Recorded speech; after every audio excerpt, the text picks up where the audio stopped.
Hello, this is Peter with another video. Today I thought I'd do an update on my yuzu tree.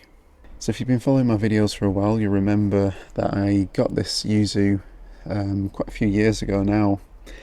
I think it may have been 2022 or 2023, I'll have to check back, but I've definitely had it a good few years now. And as you can see, it's doing really well. It's getting some new growth at the minute, lots of new growth on it, and overall it's looking pretty healthy. There's a few yellowing leaves, but not too bad. It probably grew a bit too much last year. It's probably water suckers actually that shot up. But that being said, I think it's starting to form a nice shape to it. I might need to just trim this tallest one here down a little bit just to keep it about the same height as the other branches on the tree. But yeah, it's done really well. There's no sign of any flower buds that I can see on any of the new growth. And this tree is yet to flower for me, which is quite unusual because most citrus trees that I have, or the grafted ones anyway, usually flower at least after a year or so, if not the year I get them. But yeah, I've yet to see any flowers off this particular tree, but nevertheless it does seem very happy. I've got it in a 511 type citrus mix. I mean, there's some debate going on at the minute about whether 511 is actually suitable for our climate here. Although I've got to say, quite a few of the ones I have in 511 do seem to be quite happy at the moment, so as long as they're healthy and growing, I'm not going to do anything with the mix. Now, it's not a yuzu, but right next to it I have my Sudachi, which is quite closely related to yuzu. You can see it is, well, it has flowered, and now it's got some little embryo fruits, although I doubt any of these will actually hold on. That tree actually does need a repot, definitely needs repotting. It's yeah, I'll probably get that done in the next few weeks. But yeah, it's interesting to see how this little Sudachi has flowered before this yuzu, which I've had for a number of years now. So I'm not sure why that is. I also have a little rooted cutting off this plant as well, which I rooted indoors, and then it's now in the greenhouse. Just trying to get it acclimated to the outdoor conditions. That's doing quite well. I might show that in a separate video. But the other one I wanted to feature was this this other plant here, this other yuzu that I grafted myself. When did I do this? I grafted it in April 2023. I actually did bud graft, or two bud grafts actually, onto Ponceris rootstock. So there's one bud there, which has grown quite nicely. And then there's a second bud here, which has also formed a nice union on that. And yeah, you can see it's grown into quite a nice little plant now. That's also in a 511 mix. It's looking really healthy. All this here is new growth this spring, so it's shot out lots of growth.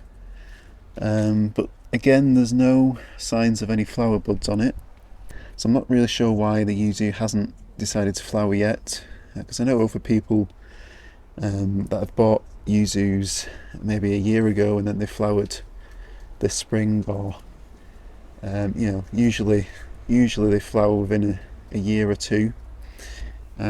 So yeah, a little bit unsure why these ones haven't flowered yet. Not that I think this could hold any fruit at this size, but it would just be good to see that it is capable of flowering. Now actually, the reason I propagated this plant originally is because I don't know what rootstock this is on. Now looking at the trunk on it, the thickness of it and the colour of the stem, I would guess it's not Poncirus trifoliata. It's most likely some other less hardy variety. And because of that, I don't want to risk planting this tree in the ground.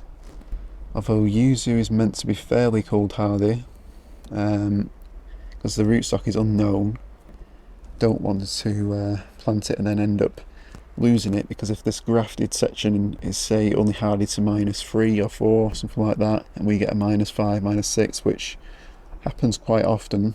Most winters we get at least one -5, -6, something like that. On really cold winters we can even get lower than that. Whereas the Poncirus I know is fully hardy here. I leave all the Poncirus rootstocks outside and they never take any damage. But yeah, that's the main reason I wanted to propagate my own onto Poncirus, so I knew it was definitely going to have the best chance of surviving if I ever did decide to plant it in the ground, which is actually what I'm thinking of doing in the coming weeks. I just need to find a suitable space for it, but I'm pretty sure I'm going to plant this year. It's most likely going to go on the same side where I have my fig tree. It's probably going to be a little bit closer to the wall, on the same side as where the fig tree is, because it does get plenty of sun there. But it won't be right next to the wall, so it won't have that same protective effect that my clementine gets. So it will put it to the test.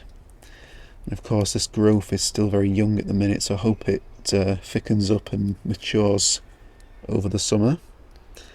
But yeah, I think I will get this in the ground soon. And then I'll give it some protection, of course, in the first few winters. But I'm not going to do as much as I do with my clementine. I probably won't heat it unless we had a severe cold come through. If we just have frost, I'll just cover it with frost cloth, maybe put a bucket underneath with some water in, just to help keep the temperatures a little bit milder. But yeah, that's what I'm planning to do with this this recently grafted one. Well, I say recent, it's actually over 2 years ago now. But yeah, hope you enjoyed this update on the Yuzus and of course the Sudachi as well. So yeah, I'll definitely keep you up to date on how these all get on, including if this Yuzu ever produces any flowers, and also if the Sudachi keeps any of the fruits that I've set there. I imagine it won't be able to support it in this size container. I'll have to repot it anyway, and they'll probably drop off at that point. And yeah, I'll also do an update on the Yuzu once this eventually gets planted as well. So yeah, don't forget to like and subscribe and hit the notification bell so you'll be notified when I release future videos. So yeah, thank you all for watching, and I'll see you next time.